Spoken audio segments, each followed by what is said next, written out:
Hello friends, welcome back to my channel. তো বন্ধুরা, আমরা সবাই জানি যে বাঙালির প্রিয় উৎসব দুর্গাপুজো। তার অপেক্ষায় মাত্র আর কয়েকদিন। তো এবারেও আমরা কিছু নতুন রূপে নতুন পদ্ধতিতে মাকে নিয়ে আসতে চলেছি তোমাদের কাছে। তো চলো শুরু করা যাক।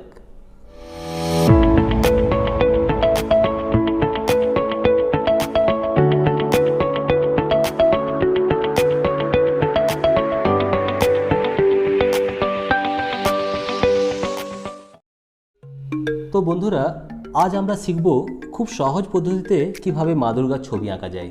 আর এটাও জানবো যে মহিষাসুরের এই নাজেহাল অবস্থা হলো কি করে। তো প্রথমে ছবিটা কিভাবে আঁকা যায় এটা আগে আমরা দেখে নিই। তো বন্ধুরা দেখো, আমরা ফার্স্টে রুলার দিয়ে একটা সোজা ভার্টিক্যাল লাইন টেনে নেব। এবার এই লাইন বরাবর এইভাবে একটি এ লিখে নেব এবং একটি ইউ এর মাধ্যমে কানেক্ট করে নেব। দুটো লাইন টেনে গলাটি ড্র করে নেব।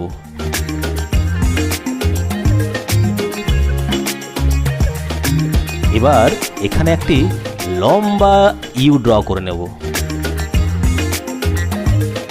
এবং শাড়িটির জন্য ঠিক এরকম একটি শেপ ড্র করে নেব।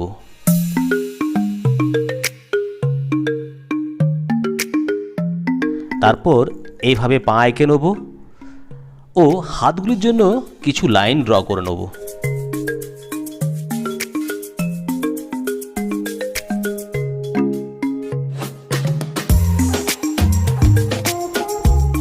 এরপর এইভাবে সিংহের বেসিক স্টেপটিও ড্র করে নেব সহজ পদ্ধতিতে।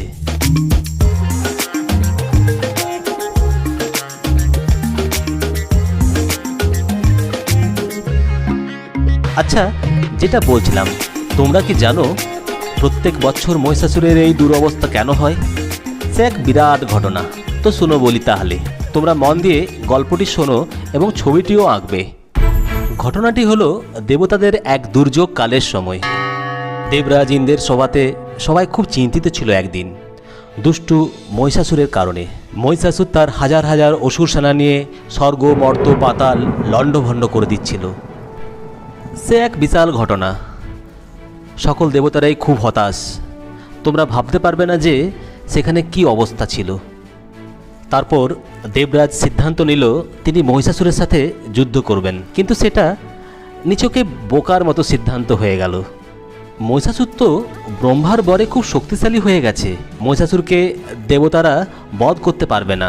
তাই দেবরাজও পরাজিত হয়ে যান মহিষাসুরের সাথে যুদ্ধে। সকল দেবতা মিলে যায় ব্রহ্মা, বিষ্ণু ও মহেশ্বরের কাছে এর এক বিচার পাওয়ার জন্য।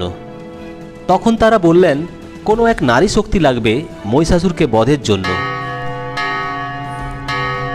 তারপর সব দেবতাদের মনের শক্তি দিয়ে তৈরি করা হলো এক নারী শক্তি, আর তার থেকেই জন্ম হলো মা দুর্গার। তারপর মা দুর্গাকে সব দেবতারা মিলে অস্ত্র প্রদান করলেন। কি কি অস্ত্র ছিল সেগুলো কিন্তু আমি বলছি না, তোমরা নিজেরাই করবে তোমাদের পছন্দ মতো। এরপর আমাদের দশভুজা মা দুর্গা মহিষাসুরের সাথে যুদ্ধ করার জন্য রওনা হলেন। সে এক বিশাল যুদ্ধ। হাজার হাজার তীর নিক্ষেপ হচ্ছে, হাজার হাজার অসুর মরছে, কিন্তু মহিষাসুর তখনও অমর। কিন্তু আমরা তো জানি সত্যের জয় নিশ্চিত। যুদ্ধের শেষে মা ত্রিশূল দিয়ে বধ করলেন মহিষাসুরকে, বিনাশ হলো তার শক্তি। কিন্তু অবাক করার কথা হলো, মায়ের আশীর্বাদে মহিষাসুর বছরের পর বছর মায়ের পায়ের তলায় পুজো পেয়ে যান। তো এটাই হলো মায়ের স্নেহ। তো এবার সবাই আমার সাথে বলো, দুর্গা মাই কি জয়।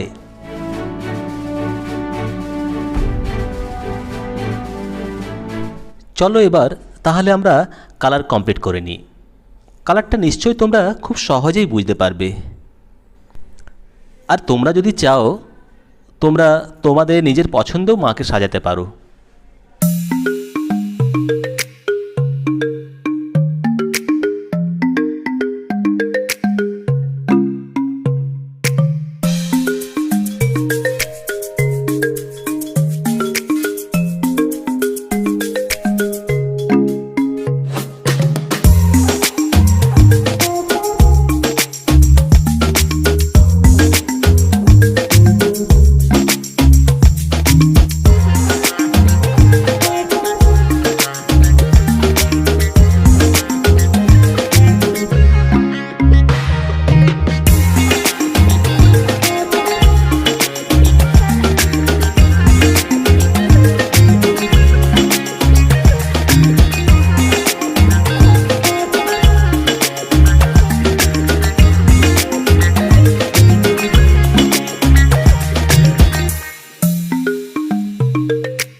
তো বন্ধুরা, আমি একবারে নিশ্চিত যে তোমরা এই ছবিটা খুব সহজেই আঁকতে পারবে এবং ভিডিওটা খুব এনজয় করছো। তো বন্ধুরা, ভিডিওটি ভালো লাগলে অতি অবশ্যই লাইক, কমেন্ট ও শেয়ার করবে। এরকম নতুন নতুন ড্রয়িংয়ের পদ্ধতি জানার জন্য চ্যানেলটি সাবস্ক্রাইব করতে ভুলো না।